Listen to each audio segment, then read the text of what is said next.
ESPN app. Coverage begins noon Eastern on ESPN+. This is SportsCenter. And since 1989, there's been a blank space in the Michigan Trophy case. Will write their name, Michigan, the 2026 Men's Basketball National Champions. Big night for Michigan, big night for ESPN because we welcome in our newest member to the SportsCenter team. It's Madeline Burke. So happy to be here. Well done. We tried to roll out the red carpet here in the state of Connecticut, your new state, with a national championship, but that Michigan team got in the way, didn't they? They did. They absolutely did. What an eventful evening for my very first SportsCenter. Hi, I'm new here, and I am so stoked to be a part of the family. The Spurs, however, may not be feeling the good vibes because Wemby went down tonight. So what this could mean for them in the playoffs, that's next on SportsCenter.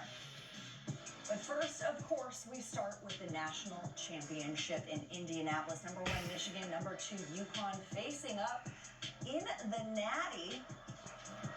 It's Dusty May in his home state trying to get the dub. Picked this up in the first half. UConn down 21-20. Braylon Mullins for 3 drains it. The watch party in Source, Connecticut is absolutely loving it. The Huskies go up. About 3 minutes left in the half game. Tied at 25. Yaxel Lendeborg gutting it out. Lays it in. He had played 36 minutes, though he wasn't fully feeling himself, as we see here. Lendeborg missed, but Roddy Gale quick to clean up with a putback poster slam.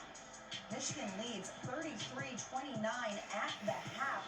Interesting thing about this first half of the Wolverines, their offense had 22 points in the paint in the first half, but none outside the paint. All their points came from the paint and the charity stripe. That was also their first half of the season without even made 3.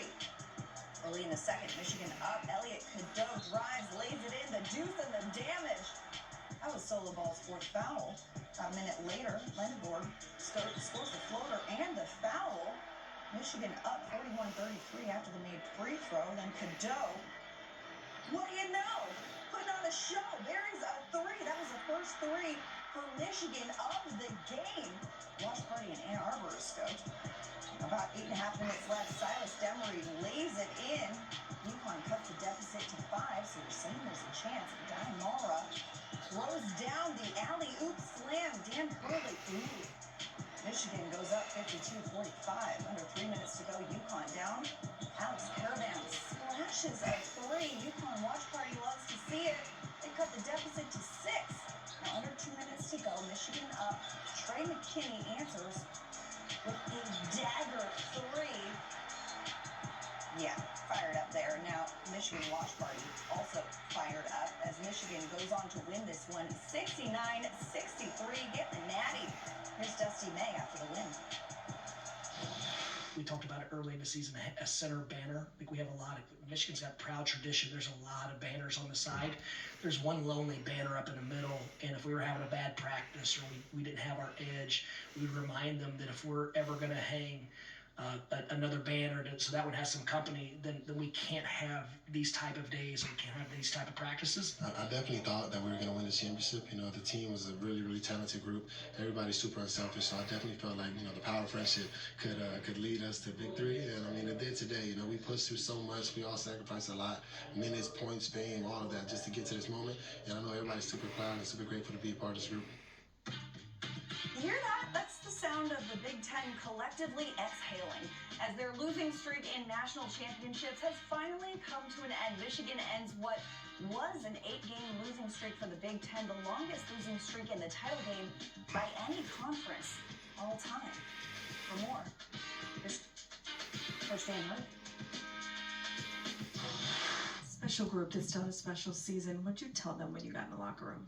I don't have a lot of tears. I was way more emotional last year, you know, just with the team, maybe because I wasn't, you know, quite as proud. And, you know, this year I'm just so proud to be the coach of this team. They gave, you know, UConn is, you know, is obviously a place that, you know, is about championships. But, you know, this team provided the university, the fans, the staff, you know, one of the best seasons of basketball we've ever had, one of the best rides in March we've ever had. So, you know, we've won 6 national championships in UConn, so maybe this is like the 7th best season we've ever had in over a lot of years. I came back ultimately to win, fell short, you know, so it hurts right now. It hurts a lot right now, but I'm just reminding myself right now that, you know, when I came into UConn, how much I've grown, and I'm ultimately leaving UConn in a better place right now from where I started. So I gave it everything I got. I gave it my heart. I gave everything. All I thought about was UConn basketball every single day, and for it to, you know, now that I'm leaving, and for UConn to be one of the best brands in college basketball and to be at the top, you know, I left it better than when it started. So, you know, I'm most proud of that. All good things must come to an end, and today it's UConn's undefeated record in national championship games. They came into the day with a 6-0 record. That's the most wins without a loss by any team in the country, but now that loss column has a 1 in it. Reese Davis and the College Game Day crew have more. Wins its second national championship here in Indianapolis, first since 1989. They lost their last 4 appearances in the national title game that matched the longest streak of all time. It's the first time UConn has ever fallen short when playing for the title. But the victors valiant, the conquering heroes, champions. Michigan Wolverines once again. Reese Davis, Jay Billis, Jay Williams, Seth Greenberg here.